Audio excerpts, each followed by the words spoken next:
DSP Kishore Kumar Rajak क्या इस्तीफा देकर राजनीति में आने वाले हैं? क्या डीएसपी किशोर कुमार रजक अपनी नौकरी छोड़ के आगामी विधानसभा चुनाव में चुनाव लड़कर अपनी किस्मत राजनीति में आजमाने वाले हैं? अपने लेखनी और अपने विवादों से घिरे हुए किशोर कुमार रजक क्या अब चुनाव लड़ने की तैयारी में है? इन सब मसलों पर हम आज बात करेंगे और ये सब बातें तब सामने आई जब निशिकांत दुबे ने, जो सांसद हैं गोड्डा से, उन्होंने सदन के अंदर संथाल परगना को केंद्र शासित राज्य घोषित करने की मांग की। इस पूरे मसले को समझते हैं।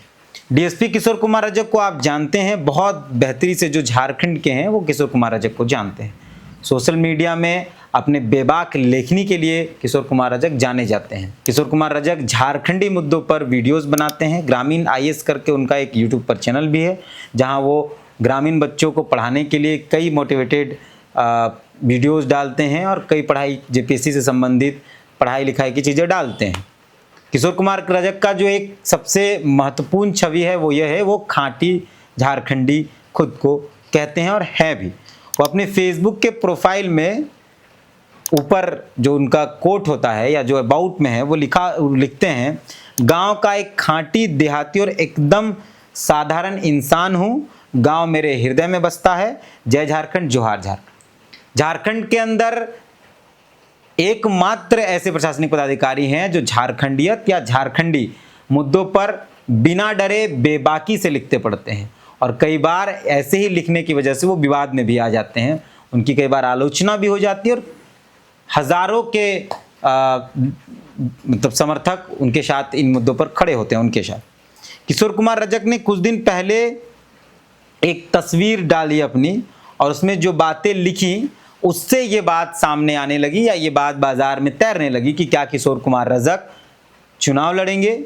हालांकि कई बार ये बात सामने आई, किशोर कुमार रजक चंदन क्यारी से आते हैं, चंदन क्यारी जो है वो एससी रिजर्व सीट है तो वो वहाँ से चुनाव लड़ सकते हैं, ऐसी बातें सामने आई हैं। कई बार लोगों ने कहा है, लिखा है, पढ़ा है और उनके समर्थक ये चाहते भी हैं कि किशोर कुमार रजक राजनीति में आए, सक्रिय राजनीति का हिस्सा बने। फेसबुक में बहुत चर्चित हैं किशोर कुमार रजक, ट्विटर में भी चर्चित हैं किशोर कुमार रजक के वीडियोस वायरल होते हैं। कुछ दिन पहले, एक आध दिन पहले किशोर कुमार रजक ने अपनी एक तस्वीर डाली और उस पर लिखा कि माननीय सांसद निशिकांत दुबे ने झारखंड के संथाल परगना को बिहार एवं बंगाल के कुछ जिलों के साथ मिलाकर केंद्र शासित प्रदेश बनाने की मांग की है। यकीनन यह मांग बेहतर, गंभीर, असामान्य और अस्वीकार्य है। आपको जानकारी है कि विधानसभा के सदन के अंदर, लोकसभा के अंदर गोड्डा से सांसद निशिकांत दुबे ने संथाल परगना और कुछ जिलों को, दूसरे राज्यों के जिलों को, बिहार और बंगाल के राज्यों को मिलाकर उसे केंद्र शासित प्रदेश बनाने की बात की, जहां केंद्र का कब्जा रहे। और उसका हवाला उन्होंने घुसपैठ, बांग्लादेशी घुसपैठ को दिया कि इस कारण से ऐसा होना चाहिए। उसके बाद ये पोस्ट लिखते हैं। किशोर कुमार रजक आगे लिखते हैं कि ध्यान रहे, संसद को अन्य राज्यों और केंद्र शासित प्रदेशों के गठन करने का अभिन्न अधिकार है। संसद को राज्यों की सीमा में भी परिवर्तन करने का निर्णायक अधिकार प्राप्त है। यदि झारखंड का विभाजन हुआ तो मैं नौकरी छोड़कर एकीकृत झारखंड के लिए आंदोलनकारी बन जाऊंगा। अलग राज्य के लिए 88 वर्षों का संघर्ष, लाखों लोगों की कुर्बानी और हजारों शहीदों की बलिदान व्यर्थ नहीं जाने दिया जाएगा। जहां तक झारखंड में बांग्लादेशी घुसपैठ और डेमोग्राफी में परिवर्तन की बात है, बहुत जल्द ही एक वीडियो बनाऊंगा। मैं वचन देता हूं, तर्क, तथ्य और आंकड़ों से 100% भ्रम दूर करने में कामयाब रहूंगा। मेरे रग रग में झारखंड के प्रति प्रेम है, इसलिए कोई भी झारखंड के विभाजन की बात करेगा तो मैं अपनी प्रतिक्रिया जरूर दूंगा। जय झारखंड, जोहार झारखंड। झारखंड अलग राज्य गठन कैसे हुआ, इसके वीडियो आप यूट्यूब और फेसबुक पर देख सकते हैं। और इसके साथ उन्होंने अपनी तस्वीर डाली है किताब पढ़ते हुए।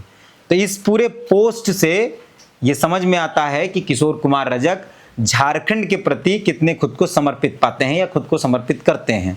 कि अगर किसी तरीके का ऐसा मामला आया, अगर केंद्र शासित राज्य या झारखंड के पुनः विभाजन की बात आई, मतलब झारखंड बनने के बाद अगर उसके विभाजन की बात आई, तो किशोर कुमार रजक अपनी नौकरी छोड़ सकते हैं। उन्होंने बाकायदा एकदम डंके की चोट पर कहा है। किशोर कुमार रजक ने आगे एक पोस्ट लिखा है, पिछली पोस्ट को कनेक्ट करते हुए, जब उन्होंने लास्ट में लिखा कि झारखंड की स्थानीय नीति, नियोजन नीति या झारखंड गठन कैसे हो, उसके वीडियोज़ हैं। तो एक वीडियो का लिंक डालते हुए, हालांकि अपना ही वीडियो है उनका, उसका लिंक डालते हुए किशोर कुमार रजक लिखते हैं कि झारखंड की स्थानीयता पर साल भर पहले वीडियो बनाया था, लगभग 1 लाख लोग देख चुके हैं। देखने वाले 90% लोग बिहार और अन्य राज्यों से हैं। आपको आश्चर्य होगा कि मात्र 9% लोग झारखंड से देखे गए हैं। इस 9000 लोगों में भी झारखंडी कितने हैं ईश्वर जानता है। ये किशोर कुमार रजक लिखे अपने वीडियोज़ में लिखते हैं। उसके पहले भी एक वीडियो के लिंक के साथ किशोर कुमार रजक ने लिखा, अलग राज्य निर्माण में 88 वर्षों का संघर्ष है, लाखों लोगों की कुर्बानी है, हजारों शहीदों का बलिदान, इसे व्यर्थ नहीं जाने दिया जाएगा। और एक वीडियो का वो लिख डालते हैं, उसमें लिखा हुआ है झारखंड आंदोलन, पृथक राज्य गठन, गहन अध्ययन और विश्लेषण। किशोर कुमार रजक अपनी लेखनी की वजह से हमेशा चर्चा में रहे हैं। जब भी उन्होंने कुछ लिखा है तो एक ना एक दिन उस पर जरूर बवाल हुआ और वायरल हो गया।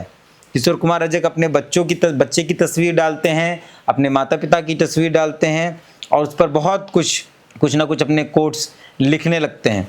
झारखंड को लेकर किशोर कुमार रजक के हमेशा कई पोस्ट आते हैं।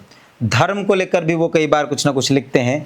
उनका एक पोस्ट है, धार्मिक राष्ट्रवाद किसी देश के शांति का सबसे बड़ा कारण है।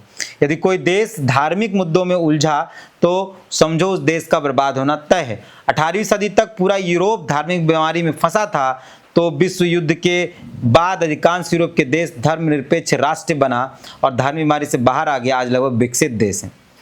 पूरा अरब जगत आज भी धार्मिक युद्धों में बुरी तरीके से ग्रस्त है। तेल के पैसे से अमीर बनो और इन देशों में आतंकवाद, युद्ध, खून खराबा रोज का आम खेल बन चुका है। पाकिस्तान भी धार्मिक बीमारी के कारण आज हिंसाग्रस्त है। अफ्रीका के अधिकांश देश आज धार्मिक बीमारी के कारण युद्ध, हमले और अशांति, गरीबी से जूझ रहे हैं।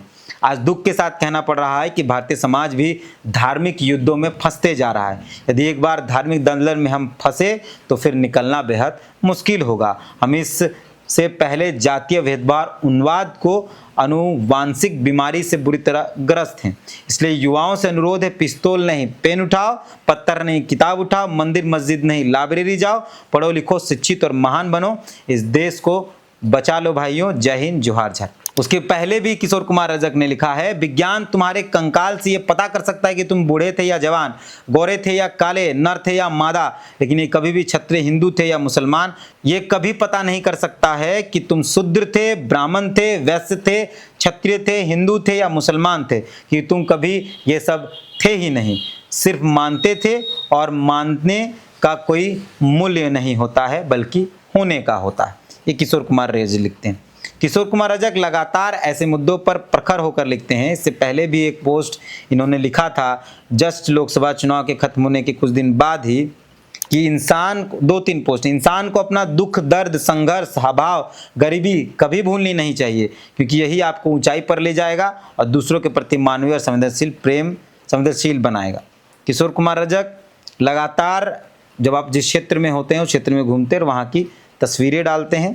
तो ये पूरा किशोर कुमार रजक का फिलहाल तक का ये बायोडाटा है कि क्या किशोर कुमार रजक चुनावी राजनीति में आकर अपना जो नौकरी है उसको छोड़ सकते हैं, या फेसबुक पे उन्होंने जो लिखा है वो अपना मत है। इस पर आपकी क्या प्रतिक्रिया ये भी बताइए। किशोर कुमार रजक कुछ दिन पहले एक पोस्ट लिखे थे कि सफल होकर, बेहिसाब धन दौलत पाकर और अचानक पद और पावर आने पर अहंकारी बनते बहुतों के बारे में सुना है, पढ़ा है और देखा भी है, लेकिन हार कर, असफल होकर पहली बार झारखंड की धरती पर एक अहंकारी पुरुष का अवतार हुआ है। ये किसके बारे में लिखा है किशोर कुमार रजक बेहतरी से जानते हैं। तो पूरा मसला ये है कि क्या किशोर कुमार रजक चुनाव लड़ने वाले हैं, या वो अपने पद पर बने रहेंगे, या उस पद को छोड़कर बतौर आंदोलनकारी अपनी भूमिका निभाएंगे। इस मामले पर आपकी क्या प्रतिक्रिया है कमेंट में जरूर बताएं। मिलते हैं किसी और वीडियो पर। जोहार।